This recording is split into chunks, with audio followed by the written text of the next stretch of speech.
Hey there, my name's Joe Keyport, and you're listening to the Ear Coffee Podcast.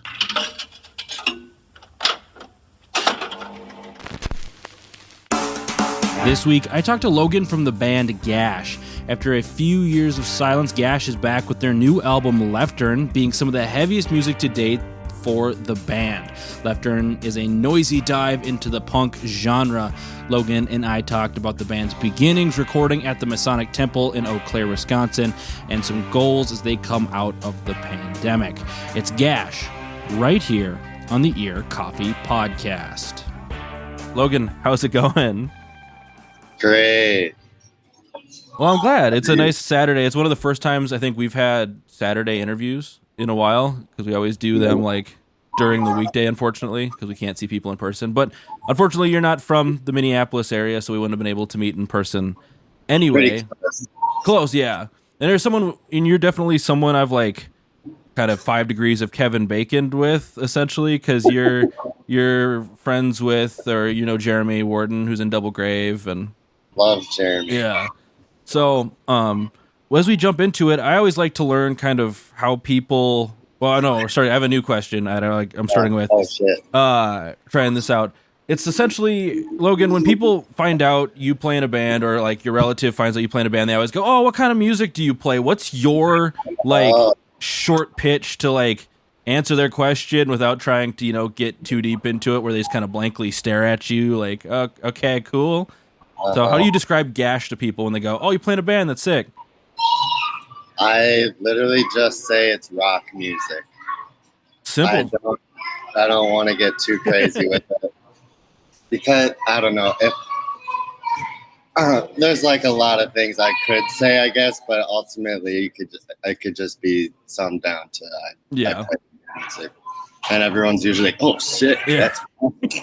Typically, they don't ask more questions unless they know. Unless they're in the know, then they ask more questions. So then, starting off beyond this, we always like to know what got people into making music, or just into music in general, because everyone's kind of got their own little, you know, specific reason why they decided to go into or take part in this. So, was there something that really got you into music before playing, or was it kind of you got into music? You started playing and you got into music after the fact? I was definitely into music before I played music. Mm-hmm. My first like really favorite band was Green Day. Nice. And I got the Dookie CD when I was like, I don't know, like probably in 3rd grade. And I would always rock to that. I don't know. And then I was just like, well, I kind of want to play guitar now that, you know, it seemed easy to me. So I was like, oh, I can just play these power chords and, you know, I'll figure it out. But I don't know. I wouldn't say that specifically made me want to. Like, my parents both were like, my mom listens to Kid Rock. So I wouldn't say Nice. Madly inspired to play music because of that. And my dad listened to like a lot of like butt rock, like random like radio butt rock, and which I was into at the time when I was younger. So that kind of was like, oh, I want to rock out like this. So I was like, yeah, just like a accumulation of, I think it was probably mostly my dad, because my dad was really into music. But I don't think there was really a moment that, you know, sparked anything. It was kind of just like a gradual slope.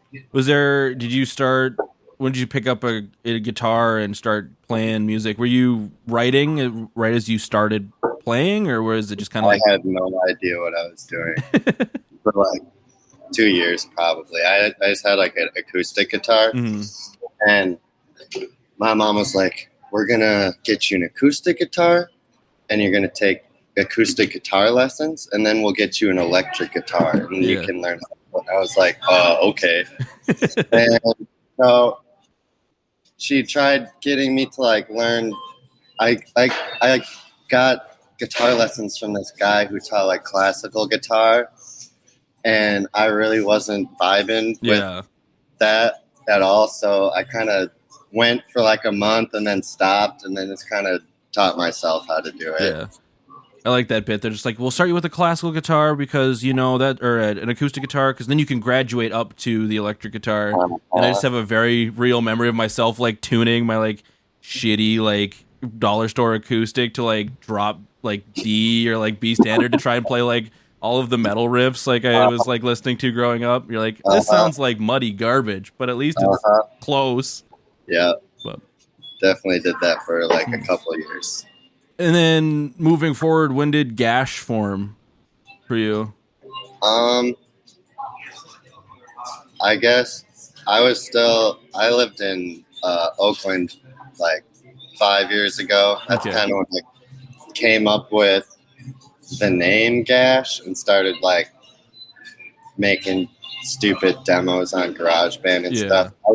I would say that doesn't sound anything like what we sound like now. So, but I moved back and I met our drummer Eric through our bass player Dut, and we all just kind of jammed for a while. We have this practice space, and we just kind of kept going there and going there and going there until we were actually a band. So you were in Oakland, California, right, for a little bit? What like took you out there to come back? I had a couple people that I knew were living out there, and they said it was a fun time. So I was like, well, I'll come see. And it was pretty fun. It's just really expensive and to me, not worth it. When I could like live in a city like Eau Claire where it's relatively, I guess, cheap-ish to live here, and I can spend more time playing music rather than just working. Gotcha. Was there always shows going on then in Eau Claire for you? Because I mean, it's a college town. I've never really toured, so like, so like, you're ever go and do that stuff, or? There's like some venues in Eau Claire. I wouldn't say that like, I don't know. There's definitely good shows that happen. 100%. There's like a lot of like people involved with like the DIY kind of stuff, where like I'd say that's where like more of the music that I'm into kind of goes on at like the DIY venues. Most of the regular venues in Eau Claire kind of try to cater to, I don't know, 30-year-old millennials or like hipster millennials. So then what year did Gash form? Because you put out your debut record, Haha, in 2018. Was that, had you been around for a bit before that record came out, or? Probably like a year. Okay. So then were all those songs pretty much written by you going into it, or did the whole band when you were jamming with your drummer and then your bassist? I mean, I'd definitely say I would bring like a bulk of the material, but I wouldn't say that it becomes a Gash song after I bring it to them and kind of work on it together. Like, it's definitely guitar based music. So yeah, I don't know. Yeah. I get you. It's like everybody kind of has their idea, and by the time it comes to the band, it's its own thing that makes it a Gash song at that point. It's not just one person's idea at that point. Yes. They know what it's supposed to sound like. And like listening to that first record, especially compared to the album you put out earlier this month, or at the end of May at this point, like the band is definitely like your sound has changed a bit. It's like it's still a Gash song in the sense of like you got your wonky, your very angular riffs and like the more indie punk kind of rock influence, but it's definitely gotten heavier and almost, I don't know if it's gotten slower, but were you always shifting to go that way, or what was that dynamic look like? To go heavier? Yeah. Well, kind of like I said earlier, my dad always used to play like the heavy butt rock music, and I feel like as much as I want to detach myself from that, I really can't, because that's where it all started. Yeah. So I don't know, like I just like the cheesy like new metal like Deftones or System of a Down, like the big bouncy riffs and stuff like that. Like that stuff always is gonna have a special place. So I think I don't know. It was kind of like I don't think it was we didn't pop. I don't think we spoke about it. It just kind of happened, and we tried it, and it fit, and we kept doing it and trying different ways to, manipulate this like heavier wall of noise type sound. So I think that's kind of what that record is. It's kind of more of like I wouldn't say like experiment, but maybe like what's the word?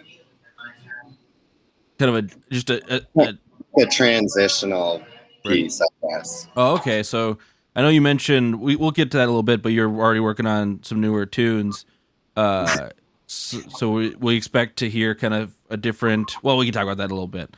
I do though want to ask, because there was a bit of a gap between the release of like your debut and then you had that split with, I think it's Divine Crush you put out in 2019, and then you put out Leftern in 2021. Outside of just the pandemic existing to like, which kind of put a halt to everything, was there a reason why you kind of had taken that time off release wise? Because I'm assuming the band didn't stop. Well, we had written most of the songs for Leftern like a year or two before we recorded it. Oh wow! And I think we went on tour in 2019, and we played most of the songs from Leftern on that tour. But I was kind of we were playing as a 3-piece at that point. I was kind of disappointed with the way that the songs communicated, I guess is the word, and as a 3-piece band. So I decided to rearrange a lot of them and add space for another guitar. And then, so we kind of worked on that for a while. So we toured on these songs, and then ultimately by the end of it, I was kind of dissatisfied by the way that they were, turning out. And I think they could be better. So yeah, we had these songs for a minute. I just decided that they could be better. So we just changed them. Nice. That's how you do. When did you add that fourth member? Mitch. Shout out Mitch. Shout out. I think Mitch started playing with us shortly after that tour. So maybe it's summer of 2019, maybe. Okay. So you were already finishing up. So you had those songs. So what was the time frame for reworking those songs to include Mitch into kind of the mix a little bit better? I'm probably asking, did you rearrange the songs to help with that fourth guitar? Or I know you said you were unhappy with how they sounded. Were you rearranging them for a fourth member, or are you just like trying to change them and you added that fourth wall so you can, that fourth guitar, that fourth member? Yeah. I think, initially I was just like, I'm going to rework them so they flow better or make more sense, I guess. And ultimately, I think that just led me to thinking that, maybe another guitar would just be better so I can focus less on one specific area of the song. Yeah. And like kind of work in different ways. And like it kind of adds like this, it allows me to experiment a little more. Try things I haven't tried. Yeah, I mean, listening to this album, it feels much more like you're soundscaping with the vibe of the song.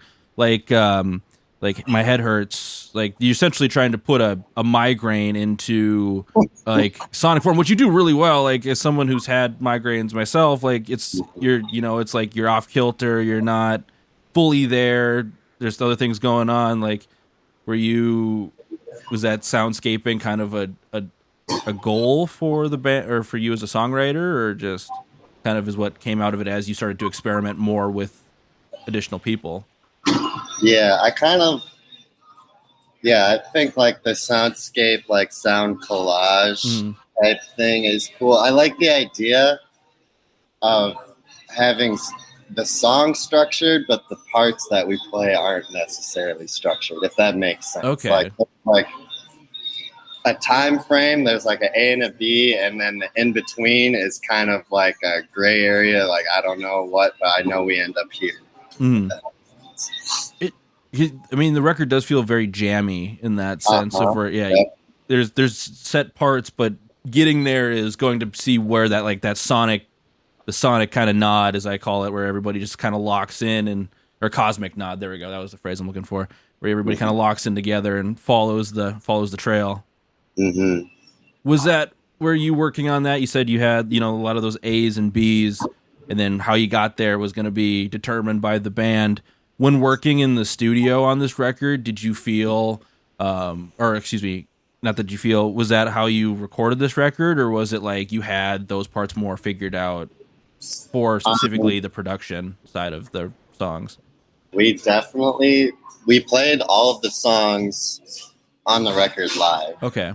We added, I did vocals and extra guitars and some keyboards and samples like afterwards, but all, guitars, drum, bass, it was all live. So that part was pretty easy to pull off because we rehearsed for like 3 months prior, just like playing those songs over and over and over again. So once it came time to record it, it was pretty easy for those songs to kind of flesh themselves out in like the way that they are. That was all done at the Masonic Temple over there in Eau Claire, right? Yes, Freemasons. Is that a space used a lot for recording, or? I had never been there prior. Okay. But it's pretty cool. I don't know. I don't know what the hell goes down there, but it seems, I don't know, it's cool to record music then, that's for sure. Yeah, because with this you put out a live video for your song Treat. Was that all recorded was that shot while the recording was taking place, or was that after everything was done you decided someone had a camera and wanted to? That was actually right before we started recording. Okay. My friend Mac came down from Minneapolis and recorded a little thing. Shout out Mac. But yeah, that was literally right before we started recording. Like, I think we finished filming that, and then, we started right after. So then with the fact that you're cutting it all live, was that you got it all done within a couple days, or was that did you get to take some time with it? I think we rented the entire building for a week. Oh, nice. That was kind of our time limit. Yeah. And I think we got done a day early. Oh, nice. So, yeah.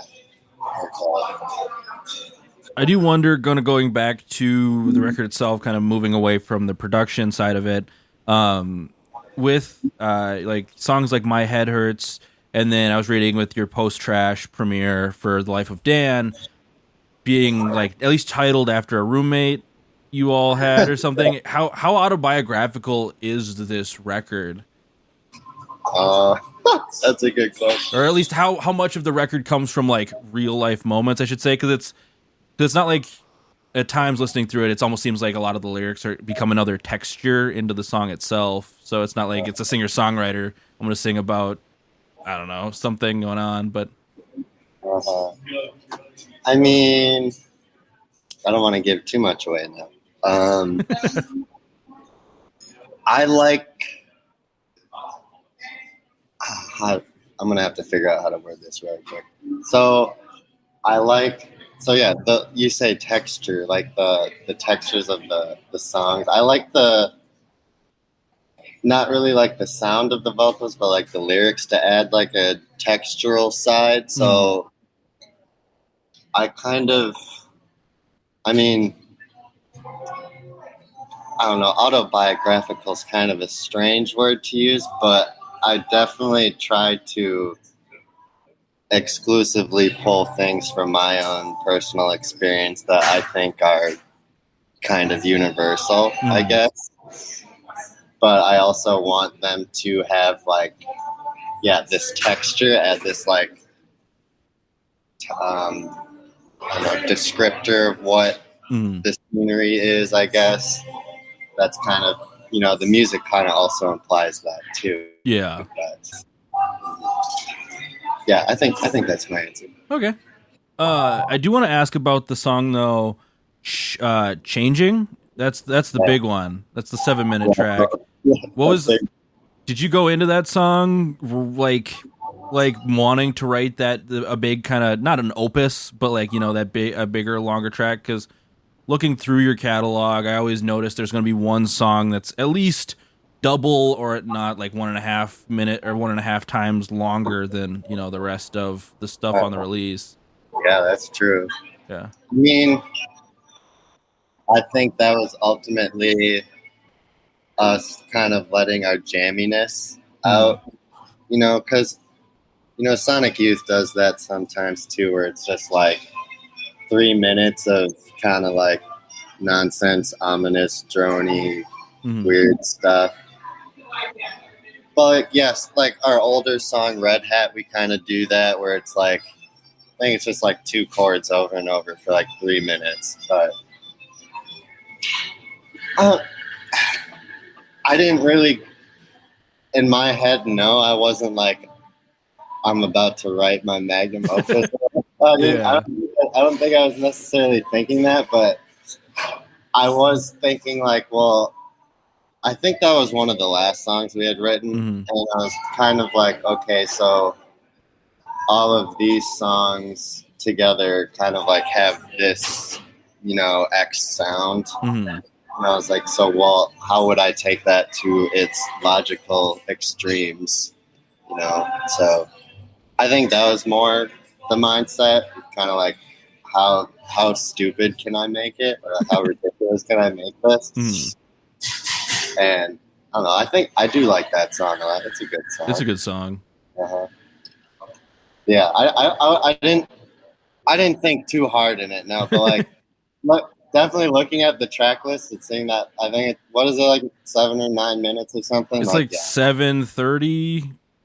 If I pull up the album on Spotify here. Oh, 7:17. I mean, yeah, I don't think we were intending for it to be super long, but we also didn't want it to be short, I guess. Yeah. I wanted to have something towards the end. Some albums always like have that one super long song at the end. Yeah. Has like all these parts. I kind of wanted to do that, but I also wanted to have like a little cherry on top at the end. So we have that like 1 minute song. The last one. Which is Dut. Is that about it's one of the band members, right? Is that Dut plays bass. Okay. My bass player Dut. I don't remember why it's called Dut. It's funny because you have the pseudonyms on the credits. Was that like a decision that you're just like, we want to put pseudonyms, or is it just like, our names? I'd rather just not put our names on it. I don't know. We all kind of Dut was the first one with a nickname, and that was like a spiral of like, it was like, I don't even know what his nickname was before, but we kept like just changing it and like making it inaudible, and ended up with this word Dut. And I can't remember. Someone was calling me Scud, and I really didn't like it. I thought it was stupid. But then, everyone just kept calling me Scud, and now I'm Scud, and it's weird if people even call me by my first name. So, okay. So I just accept it. So, yeah. As far as that, it wasn't a decision. It just felt weird to type my own name. That's fair. It gets to a point where it's like, people, Yeah. the ones who know are the ones who know. Yeah, if you know, you know. I did see earlier this week you put out a call for people for a music video. Yeah, we filmed a music video yesterday. It was yesterday. Yeah. I don't know when this is coming out. It's probably going to be a few weeks. But is this your first? Is this Gash's first attempt at a video or? Yeah. First music video. Yeah. Is that, do you work with somebody for that, or is that something the band came up with and you just had some cameras and you're like, go for it, or? Well, I had a couple different concepts I wanted to try. I don't want to give. No, you don't have to go. You don't have to give the information away. We want to. Well, I had a couple different ideas I want to try. I asked my friend Alex from the band Interlay. I don't know if you know Interlay. Sounds familiar. They used to be called Wash. They're from Madison. Okay. Yeah, I just had them come up, and we filmed this scene yesterday with a bunch of our friends. It was pretty fun, and today actually we're gonna go do some other stuff. Ooh. Try to get some other stuff going. But yeah, this is our first attempt at making a visual for our music. We kind of hinted at it earlier, but you do have new tunes on the way, or you're working on new stuff. Was that a kind of a, you were, now that you had wrapped up Leftern, you can move on, or did you always were you work on this during the pandemic? Kind of a. Yeah, I was extremely excited to not play any of the songs on Leftern for a long time. I actually don't even want to play a show like in the near future because I don't want to have to play those songs. But do you feel you burned out Leftern before it even came out, like as a band? Yeah. Totally. But I just kind of, Leftern, like I said, is kind of like a transitional thing, and we've successfully made the transition, and now I just want to explore the area we're in. But yeah, I was trying to, I wanted to make sure we had our next thing recorded before Leftern was even out. Okay. Yeah, we were kind of working hard at that. Didn't really work out that way, but this summer, I believe in like July, we're recording again. Nice. I've always wondered this with bands, and like I was in a band who put out a release during the pandemic. Was for you, since you had like burned out Leftern, and did you was that kind of the perfect group of songs for you to at least put out during this time? Because you can't obviously go out and see the band perform the songs. You can't, or I mean, you played them a ton, so the people who you played to would already have known those tracks. But was that, to you, was Leftern a good place to put out during the pandemic, where it wasn't like you didn't feel like you were wasting some of the good stuff you had planned, or maybe wasting's too harsh of a phrase, but yeah, no, I know what you mean. It definitely felt slightly underwhelming because we had been working on these songs for like before the pandemic. I had, envisioned this, the release show, the vinyl pressing, and everything that comes along with releasing an album. And then we recorded Leftern back in September, and I just was kind of like at the point where we've been playing these songs for so long and we've been working on recording them for so long that I kind of was indifferent to the way that they would be released, I guess. I just kind of wanted it to get out here. Yeah. So yeah, it was slight. I don't know. I don't think underwhelming is the correct word either, but maybe it is. Yeah, it was slightly underwhelming. Yeah, just kind of like the band the band here, Grandma. They put out their EP. Grandma? Yeah, they put out an EP, and they're just like, yeah, these are songs we'd been working on, but we had played them so much that it was just perfect for us to throw them out now, so we can move on to that next release that we're all really excited about. That shit's slap though. That shit's good. Oh yeah, it's still great. Mm-hmm. So then, kind of moving into the end here, I got just a couple more questions for you then. Do you have like, now that we can see an end to the pandemic and music is coming back in some way, shape, or form, do you have like big exciting plans for Gash as we move on later in the year? I mean, I just kind of want to, as far as shows go, I want to play it by ear. You know, I don't really want to jump the gun on anything, and you know, I don't know. I just want to make sure that it's the right time when it happens. Yeah. And right now, I'm totally content with just, you know, us practicing the amount that we do and writing new stuff and kind of going at our pace. I'm totally fine with that. So, I mean, as far as any plans, I guess we just plan to keep doing what we're doing. Yeah. Almost definitely. Do you have like, I mean, spitballing, just like usually when you're like talking with your friends, just like, yo, when the pandemic's over, I want to do this. Do you have like that big lofty goal that like, if once everything's safe, once everything is like, okay, you don't have to worry about people's health beyond like just being at a venue. What's that? Do you have that one for yourself for the band or? Yeah, there's a couple. I mean, I feel like since the pandemic started, I took going to, you know, I would always go to DIY shows, but I took going to like bigger shows, you know, shows at like First Ave or like Fine Line or something. Kind of took those shows for granted. Didn't really see a lot of those shows. So I definitely, not as a band goal, but for me, I want to see some more like really sick bigger shows. Some like hype shows even. I want to see who is it?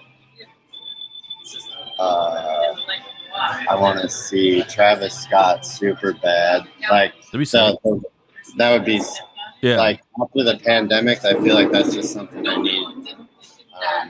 So yeah, that would be dope. But that's just me though. Yeah. for Gash, I don't know. I feel like we've talked about this a couple times, that we've spent a lot of time just kind of in the Eau Claire area playing music, and like we go to Milwaukee a lot, but I feel we all kind of feel like we should spend more time associating ourselves with the Minneapolis scene too, because we're like right here, and we don't really.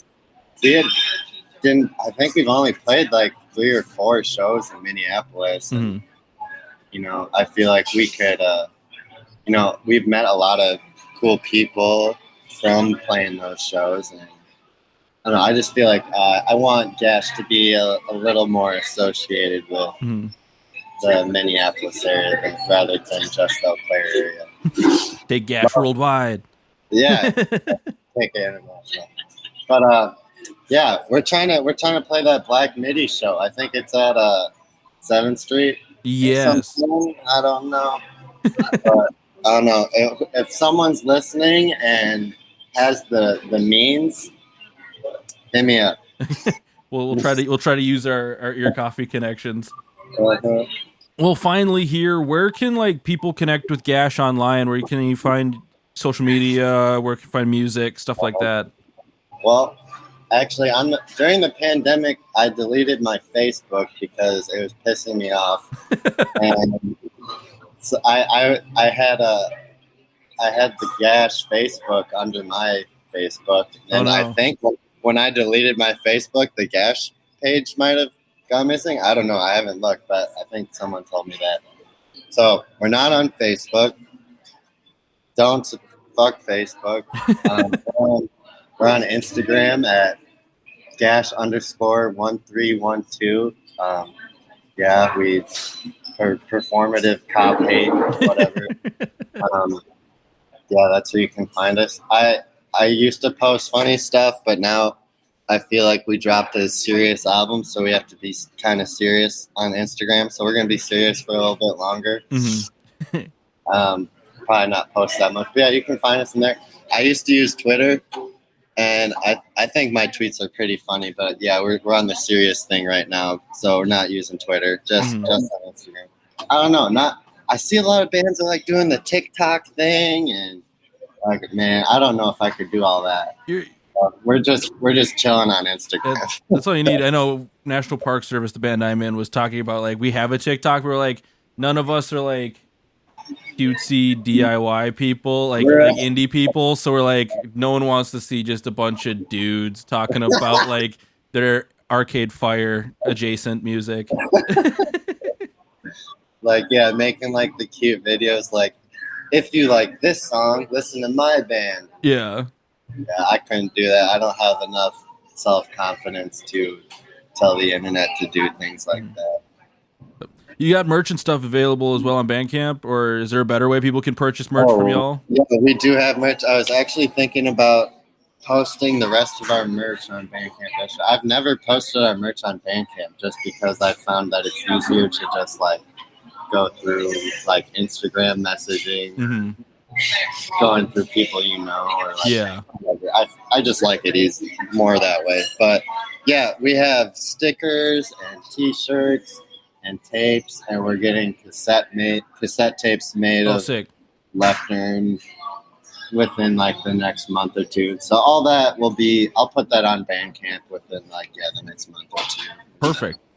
Yeah, I was like, I managed to snag a first pressing of Haha from the green one. Yep, because from Jeremy. Because I had purchased some stuff from Jeremy, and when I interviewed Double Grave, he stopped by with just a bag. He goes, "Here, just have a bunch of Heavy Meadow stuff." So I got a bunch of like first pressings of random stuff he did. That's so nice of him. I know, but pour one out, Heavy Meadow. Yeah, pour one out. But well, Logan, I appreciate you taking some time to chat with me about the record. I hope I can meet you in person sooner rather than later. Yeah, the Gash show. Nice. At the Kitty Cat Club or something. All right, yeah, you'll see us at 7th Street, opening for Black Midi. We're gonna manifest it now. We'll make it happen. Yeah, thanks for having me on, Joe. The Ear Coffee Podcast is a companion to the blog of the same name. If you like this episode, please leave us a rate and review so we can stand out among the other music podcasts. You can follow us at Twitter, Facebook, and Instagram at Ear Coffee. Thank you for listening, and we'll see you next time.